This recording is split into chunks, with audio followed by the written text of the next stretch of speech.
It really comes down to like the little details too, because that's like what makes a really good fighter is the little details. When you like, you could watch film and like be like, okay, this guy's a boxer. Oh, this guy likes to grapple.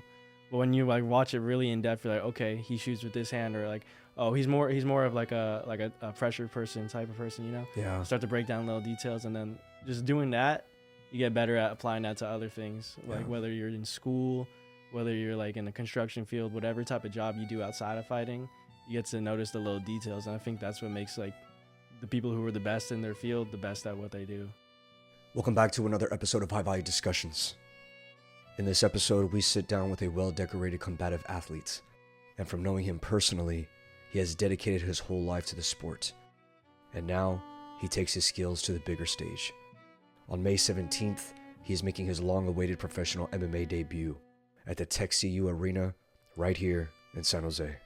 In this episode, we talk about what it really takes to prepare for a professional bout, the high stakes of being a combative athlete, the struggles that fighters face, and the mindset necessary to chase an uncommon level of success. In my humble opinion, he is the future of the sport. And on May 17th, he has the ability to showcase that. Ladies and gentlemen, I give you Chris Do.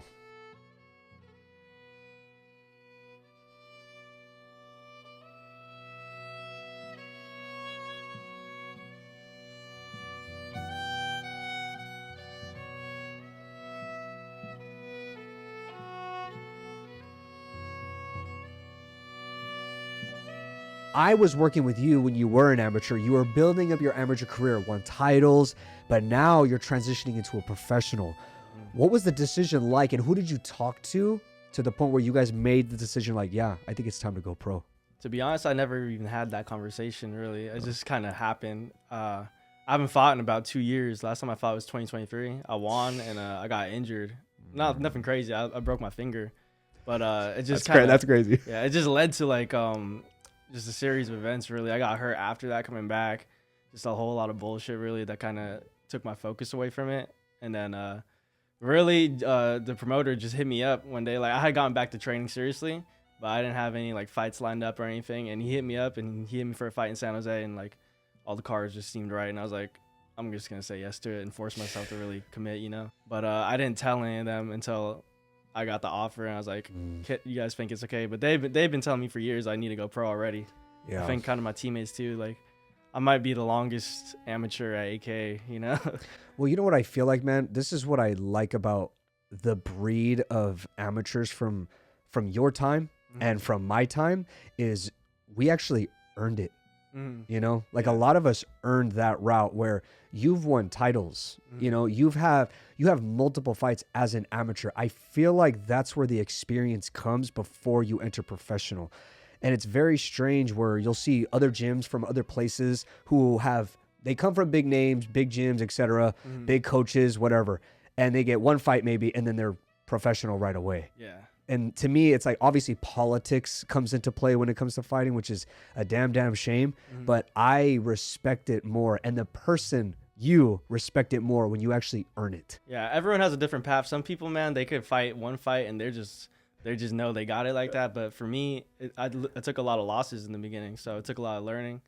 And those losses kind of create a little bit of doubt too, you know, where you're like, am I ready for this? Am I not? But you just got to trust yourself and know that you're never really going to be 100% ready, but you still got to test yourself, you know? When I was, when we were training together, you and I, and when we had our circle, that small little group, and I was telling my brother this, and then Justin asked me recently how you were, and then I said, I always like to say a particular word when it comes to somebody when they're in training camp, and then being with you and documenting your whole MMA journey right now, that word was maturity. Yeah. When you and I were working together in that little room, in that small group, I remember during those times you would get frustrated.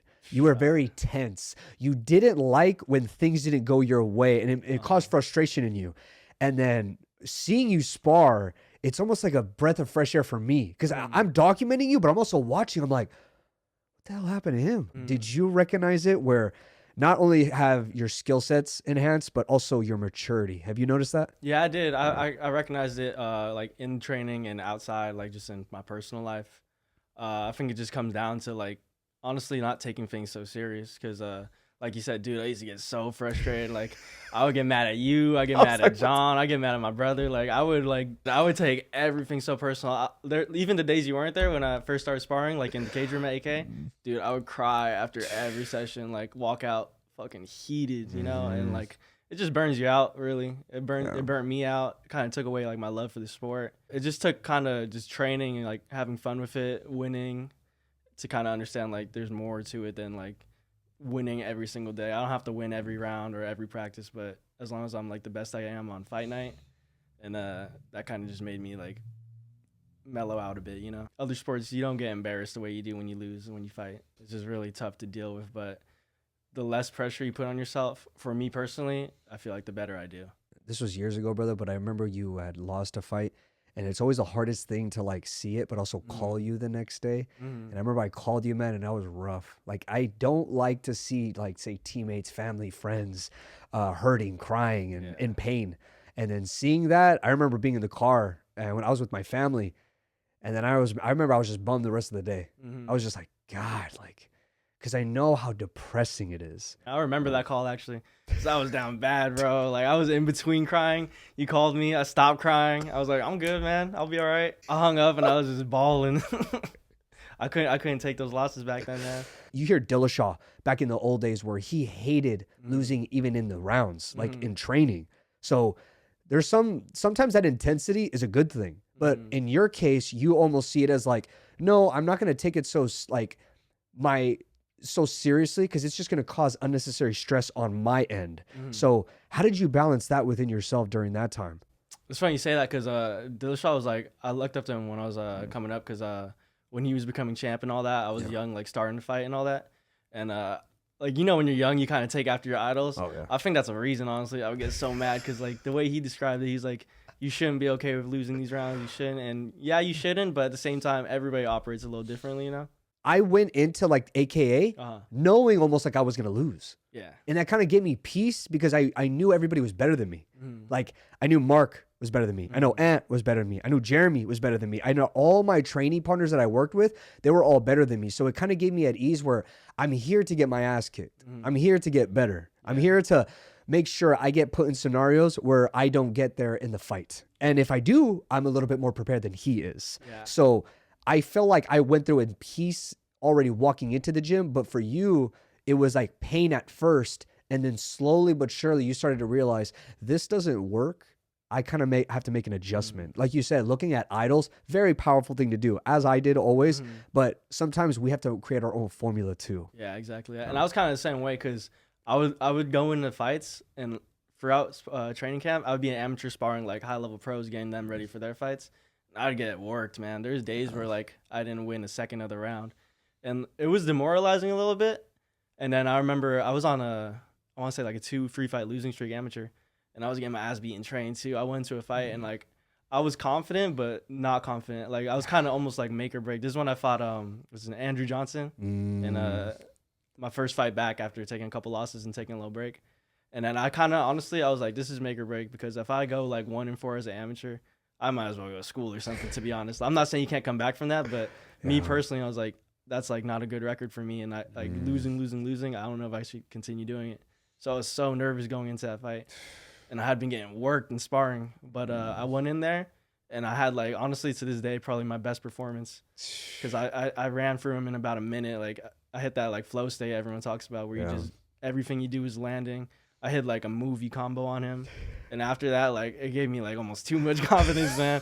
After that, I was like, oh, okay, I could do this. And then I kind of kept it rolling. And then it didn't get better for me in training. I was still losing, but every fight, it almost seemed like every fight got easier. And that's when I knew I was like, okay, maybe I'm not the problem. Maybe I'm just doing what I'm supposed to, and I'm having hard rounds. But I love what Rick had us do, where we had to pretend that we were our opponent. Yeah. That was so weird, right? Yeah, most people don't train like that. It's completely different. But, I mean, it produced a winning record for all of us, so I can't argue with it. Do you still, like, since Rick obviously isn't in the corner anymore, which is a very, very big transition, I feel like, for everybody, are you still taking into his principles into your day-to-day when it comes to the things that he taught you? Yeah, even if he's not in my corner or my coach, like, I'm forever going to be Rick's fighter because he was my coach since I was an amateur. Everything I do is, like, his system, so like even though I don't talk to him on a regular basis, like I still have him in the back of my head. Tell like when I'm warming up, I'm doing the same shit we did in the garage, So I kind of take that with me. I add a little bit of my own stuff, but that's my basis right there. Do you miss that? Yeah, That dude, sure. I'm not even in the game and I miss it. Uh-huh. You know what I mean? Like I miss that community, that circle, and Rick's insights. Yeah. I miss that. Like I'm seeing him next Friday, and I can't wait for that because I don't see him very often, and I'm just like, man, I just want to see you and just talk. And we're gonna do the podcast and stuff, but we're also gonna grab dinner, spend the day together, etc. But I'm like, I miss that feeling, man, because it's like there was just pressure. It was a weird kind of pressure too, because like we gave each other pressure. We wanted to make each other better, but his standard was so different. Like you couldn't describe it. It was almost like uncomfortable, but the growth was like unreal. For real. And you couldn't even describe it. You couldn't just like, it's a feeling that everybody felt differently. Katrina, John, you, and all of us, we were kind of like. That's what's good about him. He knows how to work. That's what makes a good coach, is someone who could work with different types of athletes. You know what I'm saying? Like what works for Ant and Katrina and John does not work for me, but he knows what does work for me. And like just training with him so much. I think we did 2018, 2019. I'm not gonna count. We did like over half a decade of training together, Yeah. Start. So like his fundamentals and everything is like drilled into me. So I still carry that with me every day. You guys are so lucky because I've only worked with him with one fight, but I feel like he gave me so much still. You know what I mean? I was just like, I wish I had him my entire career. I don't like to be that guy, shoulda, coulda, woulda, but my goodness, it's something that I wish I had throughout since I started amateur, professional, ending the career. Yeah. I just feel like I wish I had that, because it was never I don't want to say it was never a good day. I'm so grateful that it was constant struggle and difficulty, even after the fight too. Like when I won, and I'm sure when you won too, it's almost like you would look at him and he wouldn't really be that excited. He'd be chill. You're like, are you good, dude? But he doesn't. It's almost like he wants you to implement, like, hey, act like you've been here before. It's exactly. You know what I mean? Yeah. Like, don't get all high and mighty. Like, act like you've been here before and you know what this feels like. Yeah. When you win with him, it's not a huge celebration. It's like you did what you were supposed to do, But you need someone who's gonna keep it real with you like that, man. Like to this day, Rick is like the most caring coach I've ever had, because I love my coaches right now, but no one, they have so many fighters, you know what I'm saying? Like they can't give me all the attention that Rick would give me. Yeah. So like that man was on me. Ooh, this is crazy, man, because Rick, working with you so young, like you said, working with him for a very, very long time. And that was in like the beginning stages of your career. Now you're literally making your professional debut. So it's almost like you wish and you crave that you still had his attention. Yeah. You know what I mean? Because at a time where there's so much more on the line, there's money involved, there's attention involved, there's sponsorships involved, there's more business involved.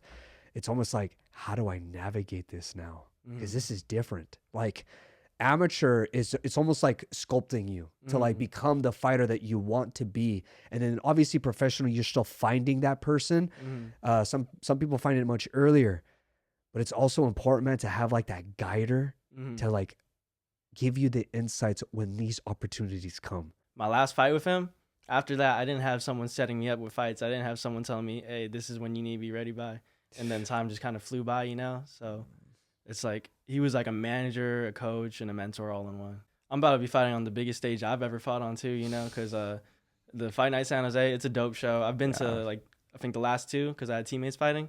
It's an amazing show, and I'm excited for it. It's a big stage. Have you started to think about this too, my man? Because as you go into professional, there's a lot more eyes. The lights are a little bit brighter.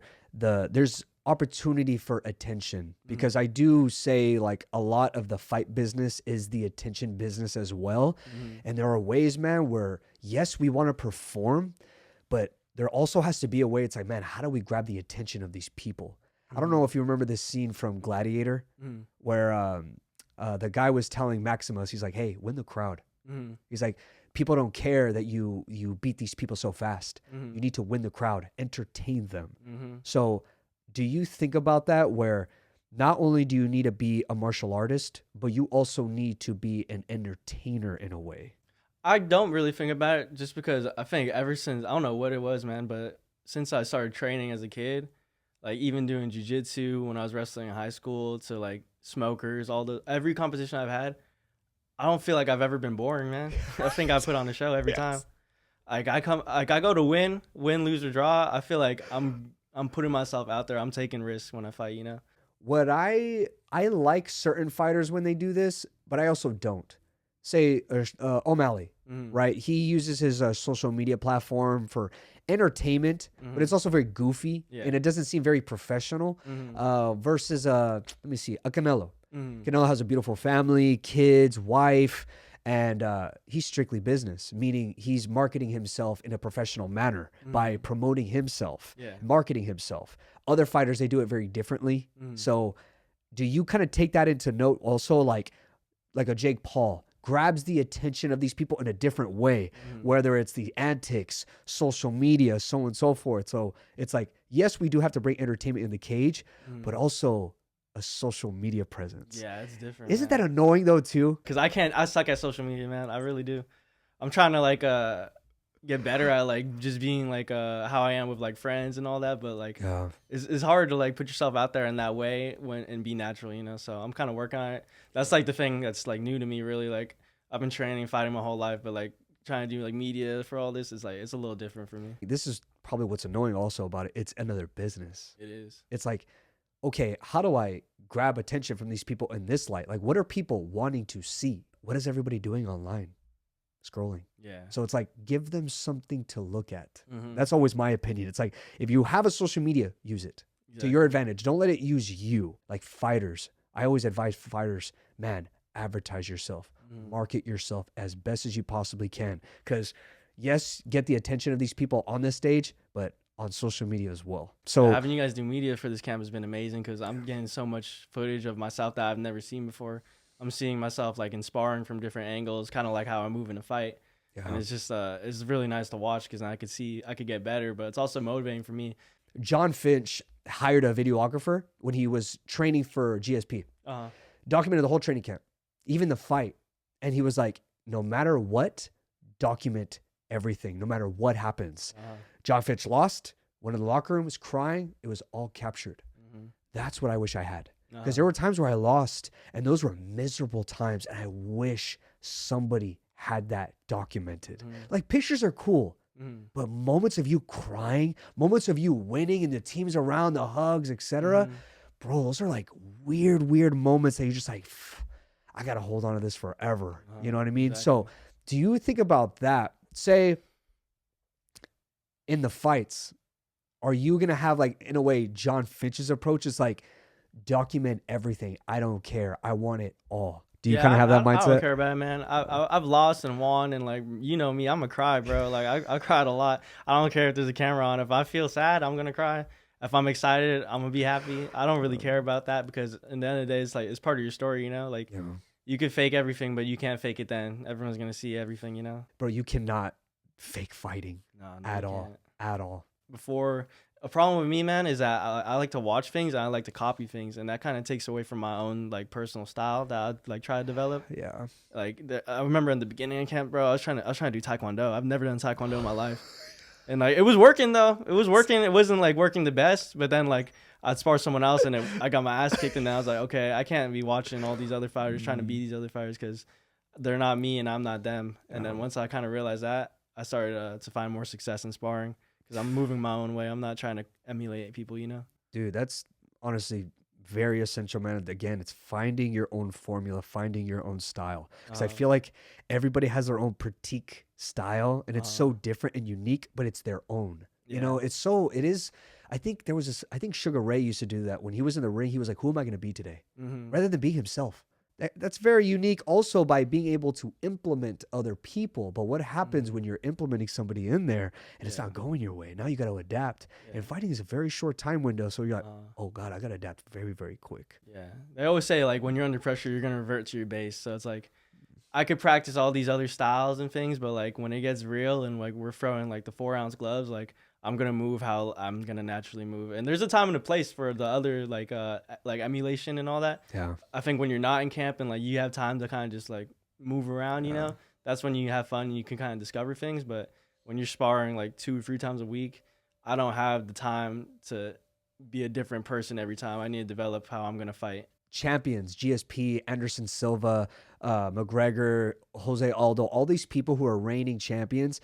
It's funny when you really analyze their career, they would get burnt out from media. Mm-hmm. Have you started to pay attention to that? Because sooner or later, you're going to be doing stuff like this a lot.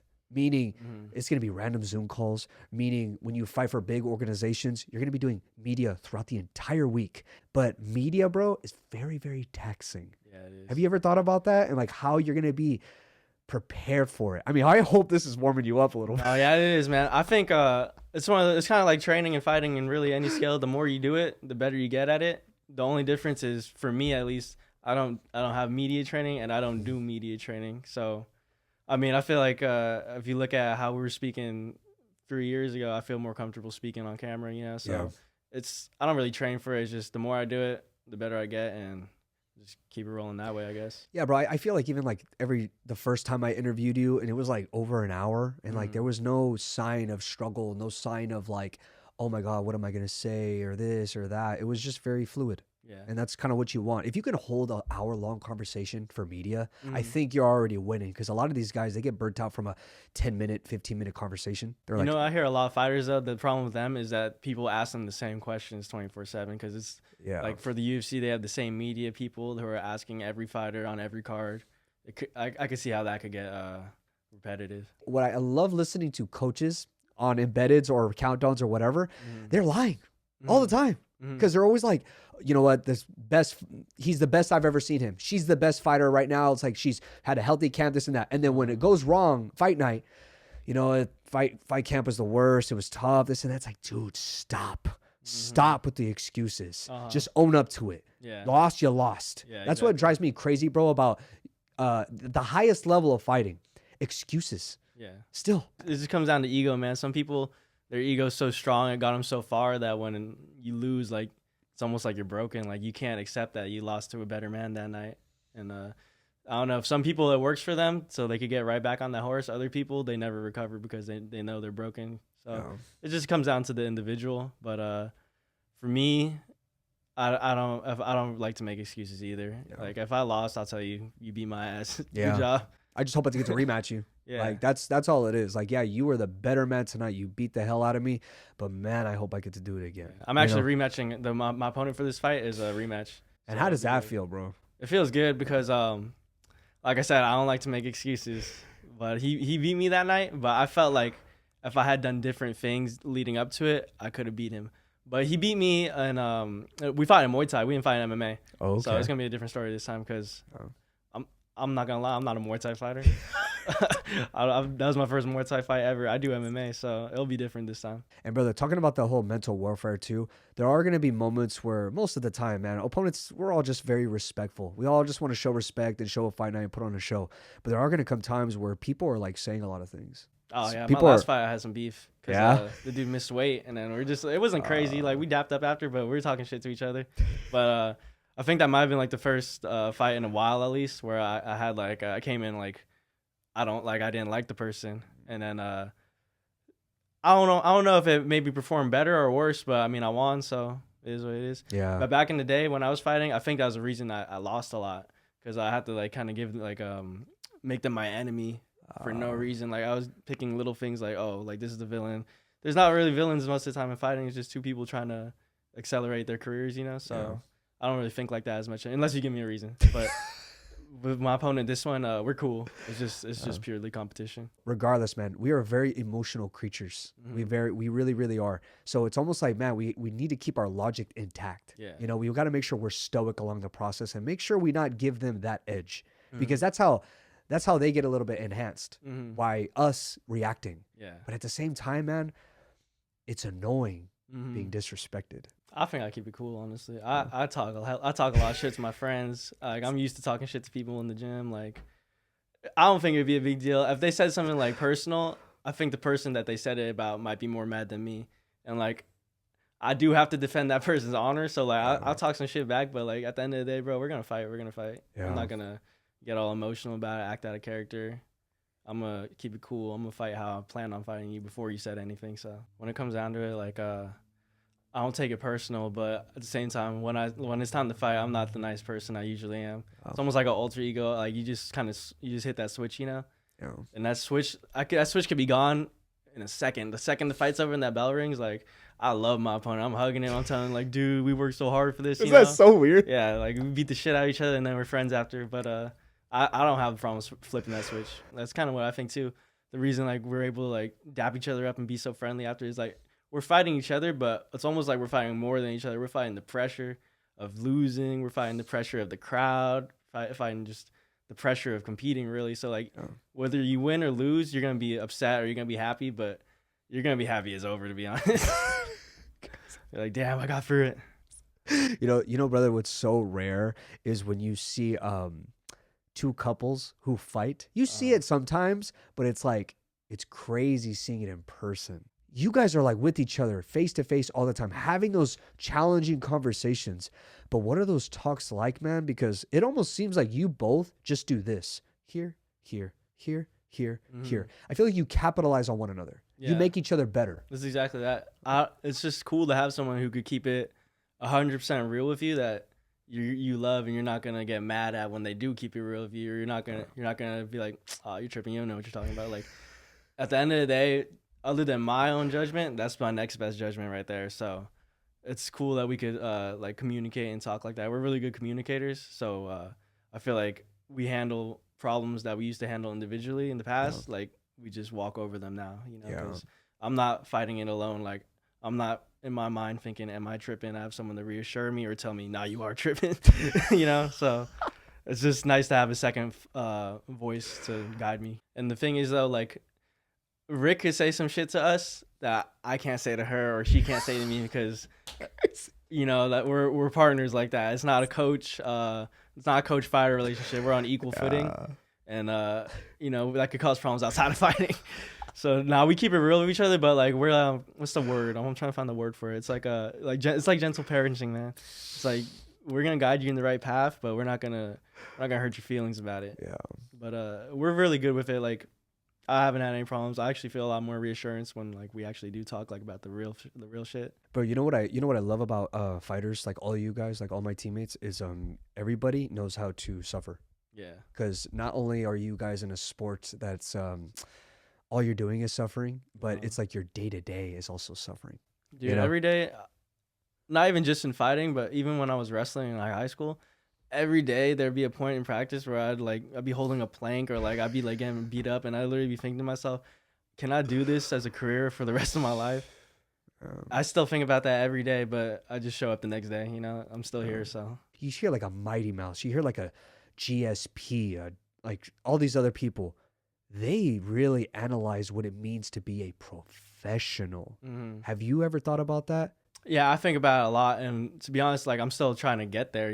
Like this is my first professional fight. I'm still figuring it all out, and not only is it my first pro fight, but it's my first fight back in about 2 years. So I'm kind of like realigning myself. You know what I mean? But I feel confident about it all. Like a couple years ago when I was fighting, and then I took a little break and I came back. I feel like I'm on a new level now. I feel like it kind of like refreshed me, but also it kind of made me like reanalyze like how I'm moving and like how I'm training and how I'm sparring. And I'm at the point where like earlier in the podcast we were talking about how I was getting my ass beat every sparring session. I'm actually doing really good in sparring now, and it feels good because for like my whole career pretty much I wasn't, and I was still winning. So now I'm doing good in sparring.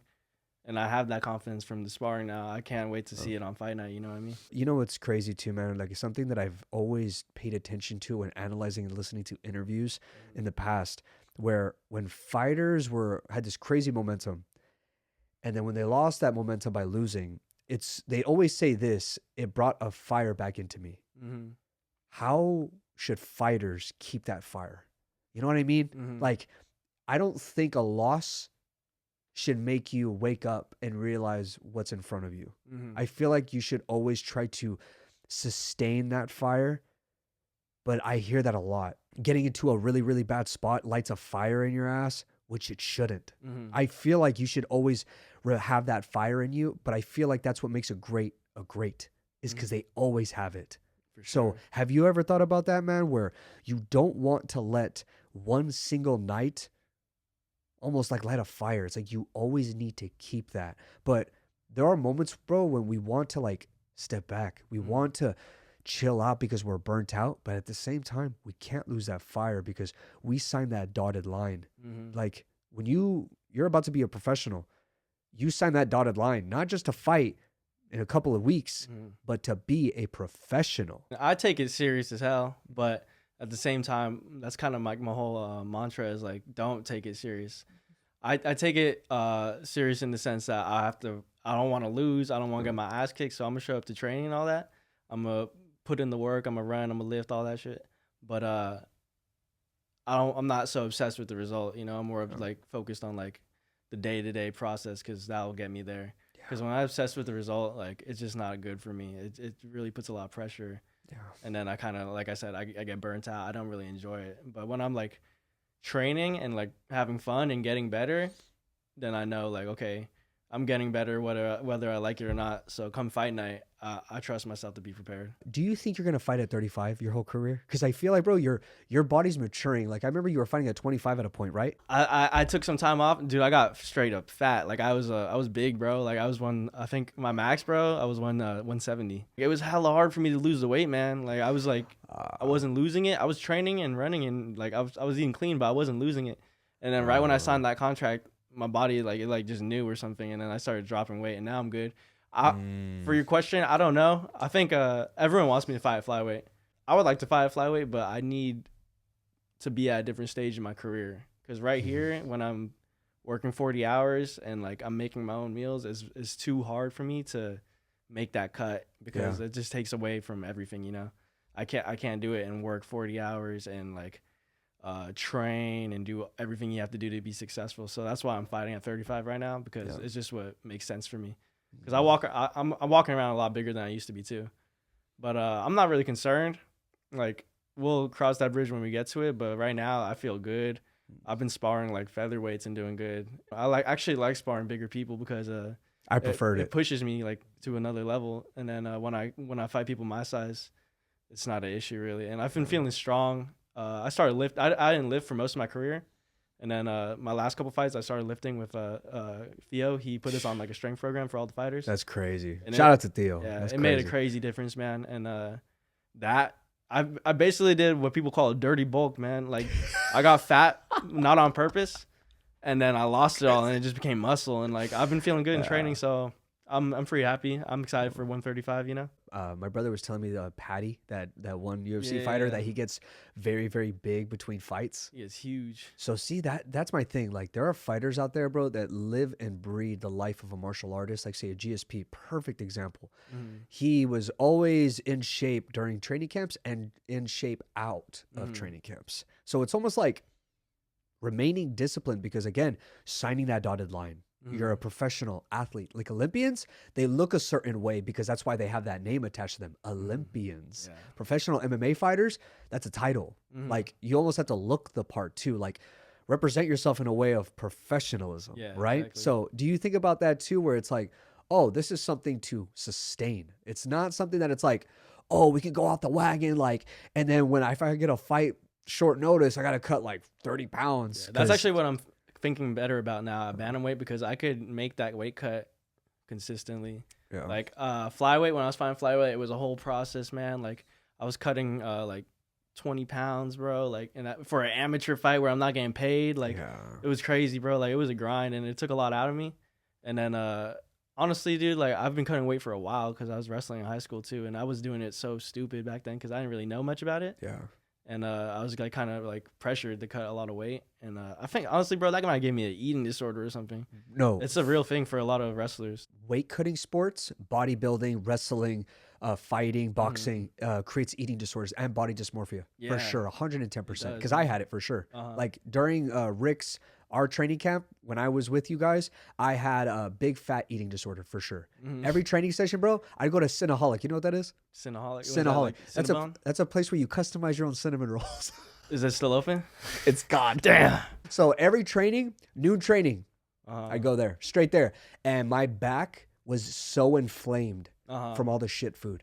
Dude, that's another thing I'm learning about too, because I've always known how to fight and like I knew about like fighting.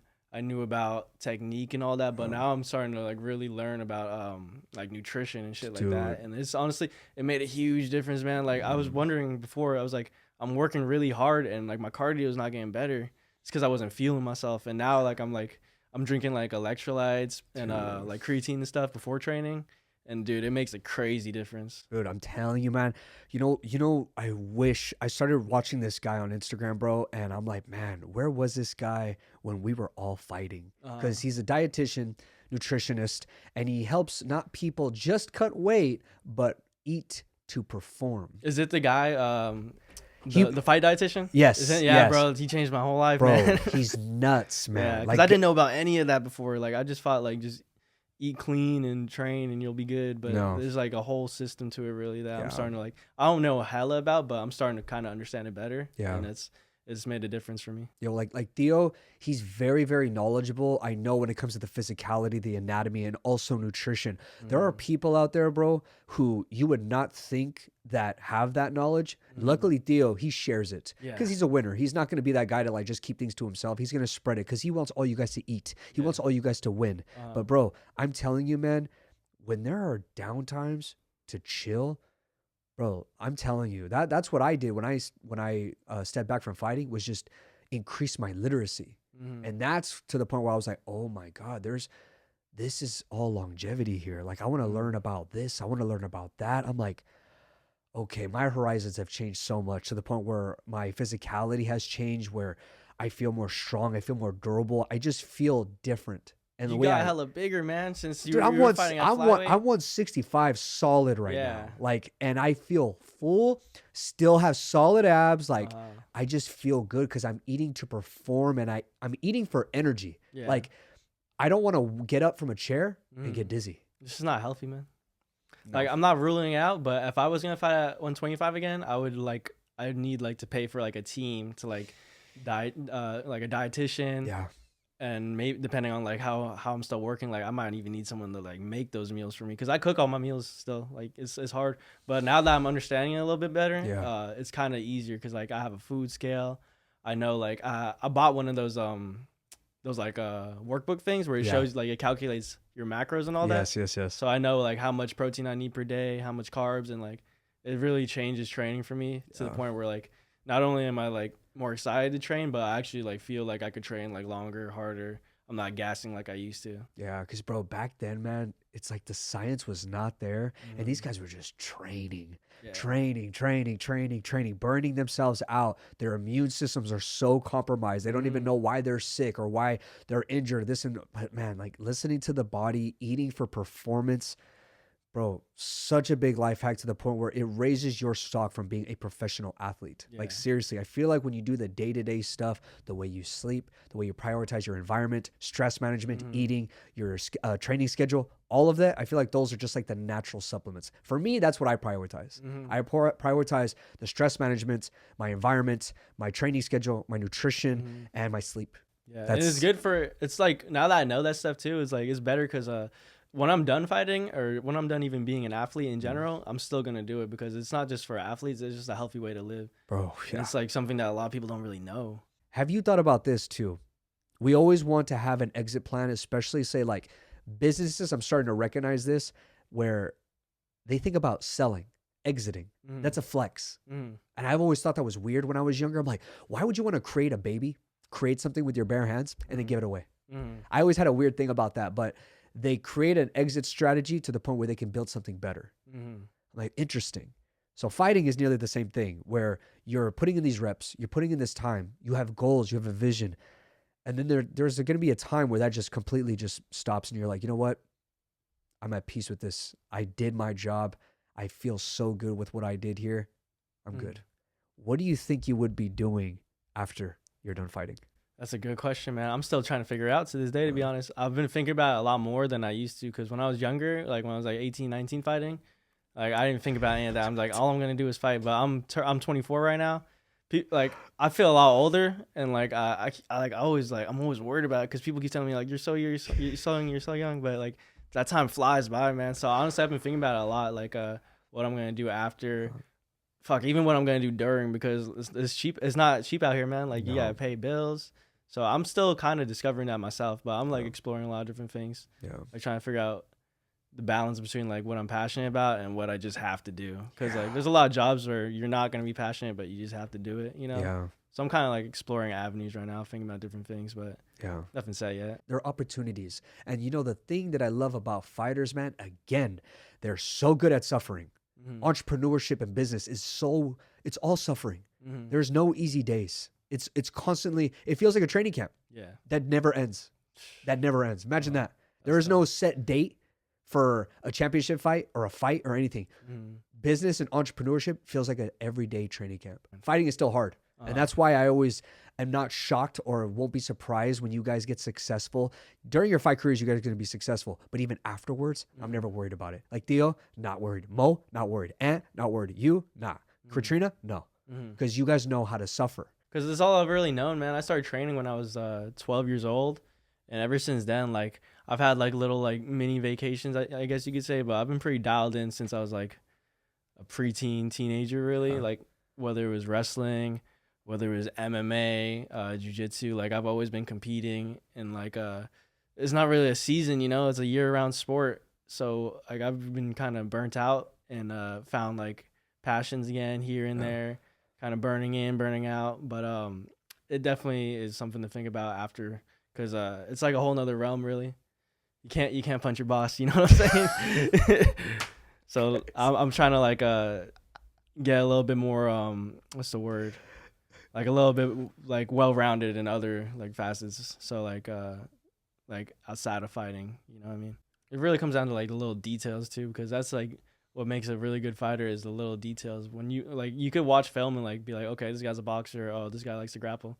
But when you like watch it really in depth, you're like, okay, he shoots with this hand, or like, oh, he's more of like a pressure person type of person, you know? Yeah. Start to break down little details, and then just doing that, you get better at applying that to other things, like whether you're in school, whether you're like in the construction field, whatever type of job you do outside of fighting, you get to notice the little details, and I think that's what makes like the people who are the best in their field the best at what they do. I had your big brother on my podcast a while ago, and he was talking about his injuries that he recently had on his face, etc. And pretty brutal, as any fighter would go through. It's so interesting, man.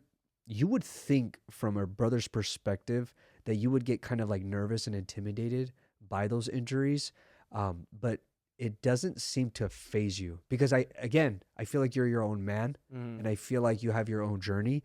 But at the end of the day, it's still frightening in a way to like see your brother in that moment, because he's not just your brother, he's your big brother, and you never want to see them in that light. You know what I mean? But us knowing Ant, one of the strongest individuals that we'll ever meet, and he still continues to push on no matter what. Very, very resilient. And I feel like he's passing down a very, very important principle to you. Yeah, for sure, But no doubt. isn't that a crazy feeling, man, to see in a younger perspective what your brother has been through his career? Yeah, I get to see shit that like most people don't, because I mean, you see fighters on TV, you see them beat the shit out of each other whether you win or lose. You don't see what happens backstage. You don't see, you're not there in the hospital, you know. So I've seen like the good and the bad, and it's something you have to take into consideration when you do it. Like you have to realize you can be there too, and are you willing to accept that? And you just pray it doesn't happen, but you know, it's fighting. No one wants to be in the hospital. No one wants to be in the hospital for a loved one. Like people who weren't fighting, like people who were just in the ER, and I was like, damn, dude, like it's a tough place to be. But it kind of like makes kind of shows you reality, you know. You kind of appreciate things a little better. Start to realize like, okay, like we're here by choice. These people are here because something terrible happened to them. We chose to sign up for this fight, so it's kind of a blessing and a curse, I guess. Bro, boxers, they always go to the hospital. Yeah. No matter what. Yeah. It's almost like they have to spend the night there to just be monitored. I couldn't box, man. Boxing's a brutal sport. No. I have a hell of respect for him, but it's a tough sport, bro. We would go to spar at boxing gyms, and it's so interesting, not just sparring them, because how skillful they are, but talking to them. Very, very different. I remember there was this one gym that I used to spar at called Dreamland, and one of their pros there, me and him would have like long conversations, and he was my age, a little older than me, and I was like, dude, like you're not, like you're stuttering, you can't put really good sentences together, you're mumbling a little bit. And I was like, man, how are you gonna be when you're like late 30s, or how are you gonna be when you're early 40s? Mm-hmm. Like that shit's crazy, man. But boxing, bro, is different. Yeah. So different. You don't get to wrestle, man. There's no breaks there, and if you get dropped, they give you a chance to get back up, man. That's a crazy sport. That's what I like about MMA, man. Because I always have to talk to people who aren't like in tune with the sport. Like I just had this talk with my boss the other day. I have it like with coworkers, friends of friends. They're like, oh, even today, man, I was getting my medicals done, and the guy was telling me, he's like, I don't know why you do this shit. And then I think I tell him every day, I'm like, you know, you don't have to bang with people. Not every fight has to be a war. Like you have the opportunity to fight smart. You have the opportunity to choose, like, okay, maybe I want to grapple this guy. They think they hear fighting and they think we're just trading, you know what I mean? But like I try to tell people it's a sport just like any other, and some people are open to it and they understand it. Some people just say, nah, it's not a sport, you know. Yeah, it drives me nuts, bro. Like chess is a game that I respect highly. And it's so funny. That's how I look at business, and that's how I look at fighting. It's chess. It's strategic. It's not sloppy. Yeah. You know what I mean? It's very methodical on every move that you take. So it's very strange when people kind of see it in that light. It's just human cockfighting. It's not. It's literally dissecting somebody from head to toe. Why are they stepping here? Oh, look at their body posture. Oh, look at their body language here. What are they doing? Look at their momentum. It's very, very interesting how to analyze somebody who's right in front of you in a very physical, demanding manner. Yeah. But the fact that you can do it strategically, bro, it's a big applause from you, because a lot of people just like to trade. Yeah. That's not strategic. That's just sloppy. But when you can really break somebody down, pick them apart like a surgeon, that's a form of professionalism to me. That's when I see somebody's in tune. Somebody's at flow. Yeah. Oh, somebody's good. I like that. Like a Mighty Mouse, bro. Guy looked like he was not even trying. He's just at flow all the time. He's just fluid. That's chess. Diego Sanchez, not chess. Yeah. He just likes to go crazy. I'm like, what's smarter? You say if you want to just have a wrestling match with somebody, take them down, submit them, so on and so forth. It's like, it's not all hard. I remember when I fractured my orbital in amateur, went to the doctors, and the guy's like, man, like, why are you fighting this and that? I was like, hey, doc, I don't tell you how to do your job. Don't tell me how to do mine. There's days where I think I'm like, why the fuck am I doing this? You know, like it's natural, but like I still think to myself, I'm like on hard sparring days, I fall victim to it too, because everybody does now and then. You bang, you get in a scrap. Oh yeah, it's fun. Yeah, it is. Like the other day, I was banging in sparring, and like I had really good rounds, but I just thought to myself, I was like, why don't I move, you know? And then my last sparring session, I was moving a lot more, and I was like, okay, that's what I gotta do in this fight. It just comes down to like your ego, man. You just want to bang, you just want to fight, you just want to stand toe to toe. But like as Rick said, like that's for the idiots, man. That's not how you're supposed to fight. Like don't get me wrong, there's gonna be someone like who just walks you down, and they don't give you a choice to do anything but bang. You just have to say no. You gotta disagree. You gotta keep moving. But like it really is a choice at the end of the day. Like sparring, like it's gonna be hard, but you can make it a lot harder for yourself, and that's something I'm kind of realizing too. Yeah. Because I'm like, there's some days where like I'm like really trying to trade, and I'm really trying to walk them down. There's other days where I'm like I'm picking my moments, and like I'm like, damn, I'm not as tired as I was the other day, and it's later in the week. And it's not because I'm taking a rest. It's because I'm sparring smarter, you know? Like all the training I did like on the pads and everything with Rick, and that combined with me sparring over. I sparred at Relentless Boxing in Santa Clara. And dude, they had little kids beating my ass. They had like, I sparred this guy. I was sparring for a while. He was really good. And then one day I asked him how old he was. And he was like 16 or something. I was like, damn, dude. But that's what you need, right? And I would say like personally my style, or at least my striking style, I would say I'm a boxer. I would never tell a boxer that I'm a boxer though, because it's like it's not the same, man. They're gonna clown on you, and with reason, you know, because their boxing is different than our boxing. Very. But when I step in the cage or when I'm sparring, I feel very confident with my hands because I've thrown hands of like people who that's all they do. Yeah. You know, so like it's kind of like how we were talking about earlier. You got to get your ass beat to beat some ass.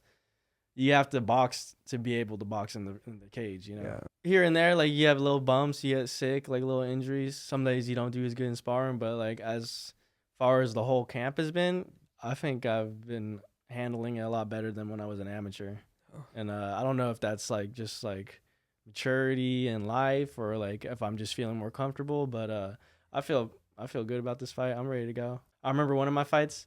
I lost, and I was an amateur, bro, and I was fighting locally, and I was just so amped up. I was walking around back and forth like I wasn't fighting till later, and I was not sitting down the whole night. I was walking around like shadow boxing, and then you remember Duran? Yeah. Yeah, he came to watch the fights, and he came. He's like, bro, sit down, bro. You're gonna burn out. I didn't listen, man. I burnt the fuck out that fight. Right.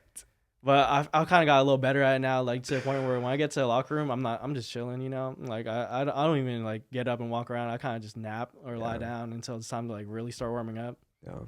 But I say that now, but I know I'm gonna be nervous because I haven't fought in a while. But I think I'll deal with it a lot better now, especially just knowing like how I handle like the actual aspect of fighting. Yeah. I feel confident about it. It's so funny. My conditioning coach, shout out to Jeremy Jones, he would tell me get pissed. Mm. I'm like, bro, that's not my personality. He's like, you Yeah. need to walk and approach your opponent like you're pissed off. I'm like, Mhm. bro, that's just not me. I'd say that's true for most people. I think most people are gonna do better that way. There's every now and then there's that person who fucking just sees red and they do good, but I'm not that type of person. I like to Yeah. keep it cool, because if you fight emotional, it could like feel you, but like that emotion's gonna burn out eventually, and then what are you gonna do then? You know? That's, say, mentally draining even before you're walking out. Yeah. You know, dude. because if you're so emotionally driven by the opponent, driven by the night, bro, it's almost like you're just mentally fatiguing yourself. And then when you show up there, you're at brain fog. You're Mhm. like, whoa, what? I'm not reacting here. I'm not stepping where I should be stepping. I'm like, I'm doing everything wrong. Yeah. I'm not doing anything that I worked in a training camp. It's like, Mhm. bro, there's just like how we were talking about, there's a system when it comes to performance and the way we eat. Bro, Mhm. there's a system that needs to be intact when it comes to even the prep of leading up to fight week Yeah. or fight day. Mhm. Systems. Everything, bro, is a system. And everybody has a different one. Yeah. Like, I could tell you mine. Doesn't mean it's gonna work for you though. Yeah, exactly. You know? But it's so funny, man. You don't find that out unless you go through it. So like right now, you're about to go through it in a few weeks. Mhm. That's a rep. Yeah. And then when you fight again, that's another rep. It's Mhm. like you can only deal with that so often, Exactly. which is hard, right? Yeah. Because in the fight, training camp, you're putting in the reps in the gym. You're doing your wrestling, you're grappling, you're sparring. That's so much time. Mhm. But the fights, you're not fighting every weekend. Yeah. So it's like almost we have to pay deep attention to those reps. It's hard to find a balance like that. It really is. But that's kind of like where you start to realize, like, okay, I don't need to win every single round. You spar 2 or 3 times a week. I lose Monday. You don't lose in sparring, but you don't do good Monday. I'm like, I was at the point back in the day where I'd be crying. I'd be like, that ruined my whole week. Yeah. Now I don't even think about it once I leave the gym. Really, I'm like, whatever, bro. I'm on with my day. I'll see you again on Wednesday or Friday, and I think that's what's kind of making me like enjoy it a little more, and not just enjoy it, but do it better with less pressure. You know, Bro, the gym has changed a lot. it has. How has your guys' momentum felt? Because I feel like the old breed has dissipated Mm. and the new breed is like, say, coming up. Yeah. So how is that, bro? Because this is tough. We used them in the room as momentum. Mm-hmm. It was very motivating and inspiring to see a Kane, to see a Cormier, to see Habib, like Mhm. all these guys in the same room, and you're like, oh wow, this Mhm. is crazy. And to have them not be there so frequent anymore, it's like, hey, we have to be the shift now. Like you could look at it one way and say, oh, like they don't got none of the top guys like that anymore. But for me, it's like it's almost like a movie. Like you're building the next cast, if you want Yeah. to call it like that. Like you got people coming up now that are gonna make their own stories, and we're watching them play out in live time. You know, Yeah. like the new faces like Theo, Mo, people like that. They're like doing really good in their careers. People don't really know them like how they know the champs, right? Yeah. But it's because they're not champs yet. Yeah. Keyword is yet, you know. Yeah. It's cool getting led by those guys because like it's one thing getting led by like these legends, right? But it's almost like it's a different thing seeing people like you've seen starting out when they're young. I fought on the same card as both of them. My first fight ever, amateur fight, was Mo was an amateur, bro. You know, You guys are and little, I fought man. on Theo's only amateur card, you know, and watching those guys progress is really cool because they kind of pave the way and they lead the way and they hold people accountable. They're like, hey, we're gonna be the next thing up, so like show up Yeah. and be part of it, you know. Like a Theo, like a Mo, like a you, and it's like it needs to be documented. Yeah. There needs to be a story behind there. Like Mhm. people need to know that in a not just in the fighting aspect, but also storytelling aspect. Mhm. Like doing this I would hope is an avenue for you guys to use. Mhm. Like I told, like Mo was just on here, Ant was just on here, Theo is about to come on here soon too. I'm like, bro, use this. Mhm. Like every time you got a fight booked, come on here, Hell talk yeah. about it, promote it. Like use this avenue and use this as reps. Mhm. Because when you guys get out in the bigger stages, bro, the media down there is gonna be fucking hectic. Yeah. It's almost gonna be like, bro, leave me the fuck alone. Mhm. This more is just like two brothers reuniting, Mhm. having a conversation and chilling. Mhm. But Uh-huh. I feel like it's very hard to ask for help. Yeah. It You know is. what I mean? Yeah. It's almost like I don't want to. Yeah, it's kind of like the culture of being like not just a fighter, but just being a man in general. Like you Yeah. want to get shit done on your own. You want to be that single man army, but it's like it doesn't have to be that way, really, bro. Like if I'm suffering, you're suffering. Why don't we help each other out? You know what I mean?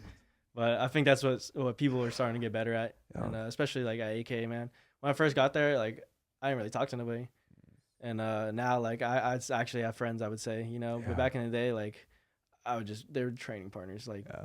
But now, like, I really care about people, and they care about me. And Yeah. It's like a real brotherhood they got going on there. So I got two more questions for you. I'm gonna put you on the hot seat right now, okay? Oh, shit. And this is gonna be your podcast right now. Okay. So you are the host of High Value Discussions, and if there was a question that you had for me, what would it be? The first one.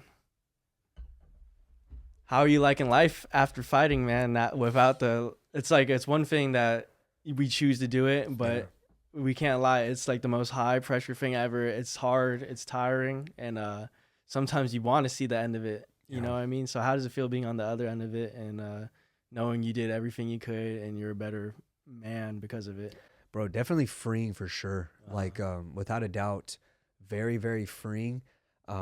And like I said, entering in the whole business and entrepreneurial sphere, it feels like every day is a training camp. And that's why I was trying to find that difficulty, because I didn't think I would find it after fighting. I was like, what's harder than fighting? Like, honestly, I didn't know if I could find that. But luckily, I feel like I did, but it still doesn't give me that high that fighting gave me. Yeah. So even though I have no absolute pursuit on fighting again, definitely miss it. I miss the community. I miss the feeling physically, mentally, spiritually of getting better day by day and just getting your ass whipped and getting humbled all the time. I Yeah. miss that feeling, but I don't want to. I don't want to give my time to that anymore, because it took so much time away from all of the things that's important to me now, which is like family. Yeah. And like I would say no to family all the time when I was fighting, like vacations and dinners and family gatherings, etc. All just because I was fighting. I was like, no, I need to be disciplined. No, I gotta no.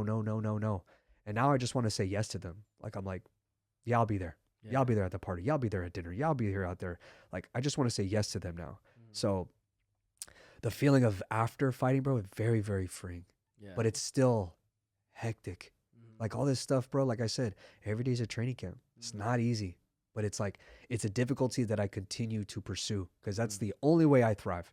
I hate that simple stuff. Yeah. I hate having this sound weird, a perfectly night's rest. Mhm. You know what I mean? Yeah. I need to know, like I need to wake up knowing that I have shit to do. Yeah. You know, if I don't, something's wrong. Yeah, you need something to fulfill you and drive you. Yeah. To make it worth doing, you know? If you were sitting across from you as a amateur about to go pro, like you're fresh in the game, you know a little bit about fighting, but you're still getting in there. Knowing what you know now, what would you tell your younger self? God, get the fuck away from yes men. Yeah. Literally. That's what makes me cringe, bro, that I used to just surround myself with like yes men as coaches and friends Yeah. all the time. And it is almost like no matter where I went, it was just like praise. And I just feel like I don't grow that way or learn that way.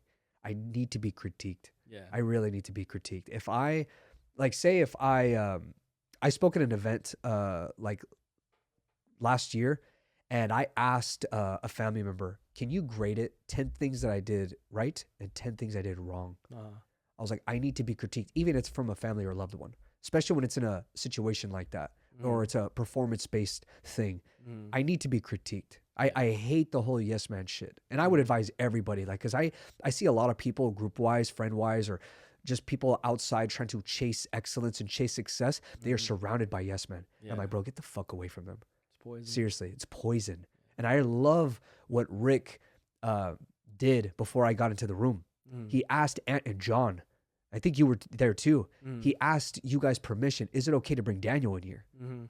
And John and Ant, you guys were like, yeah. Like, we know Daniel, he's been around forever. Like, he's helped us a lot a lot. He's like, and Rick told me, he's like, I did that because I didn't want to bring poison in.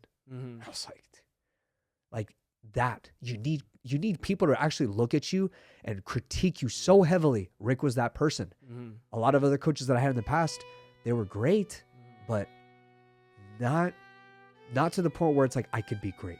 Mhm. You know, I was good, but not to the point where it's like, damn, if I had this, I could have just been something else. But man, I would just say, dude, get the fuck away from the yes man. It's poison. It's nasty. It's deteriorating. It might feel good. It's good for your ego. But dude, you're just a man. Mhm. Chill out. That Marcus Aurelius quote, you're just a man. Chill out. Like, Yeah. all that stuff, bro, is very, very important. And it's unfortunate that a lot of us, when we're young in our careers, we accept that praise too much, especially when we're young, because we don't know any better. Mhm. So we want it all. We want it on social media. We want it on our family and friends. We want it in the gym. Yeah. We want it everywhere. But it's like, no. It's like choosing validation over growth, basically. You could go through and understand all that, and then you could start doing really good. You could kind of forget that and to remain humble. You could kind of forget that you're not invincible. Oh. And it's something you gotta remind yourself every day, because you don't want to keep learning that lesson. Yeah. It's a tough lesson to learn.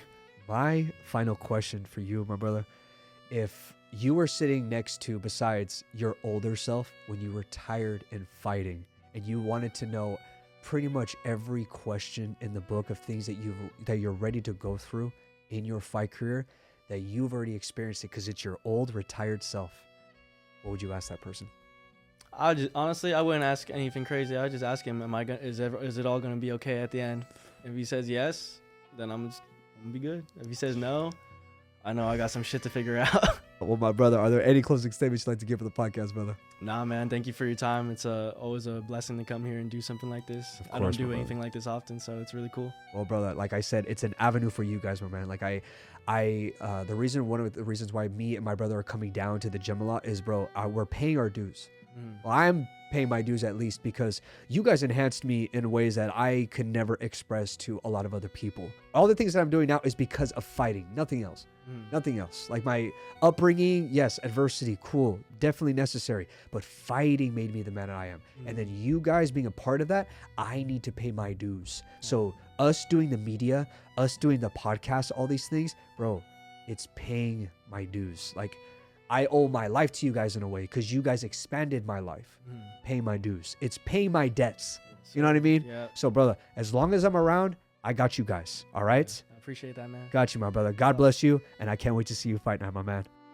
Thank you all for tuning in to today's episode. If you got a lot of value out of this, please do me a favor and support our channel by liking, commenting, and subscribing. Make sure to hit that follow button on Spotify to stay updated with our latest episodes.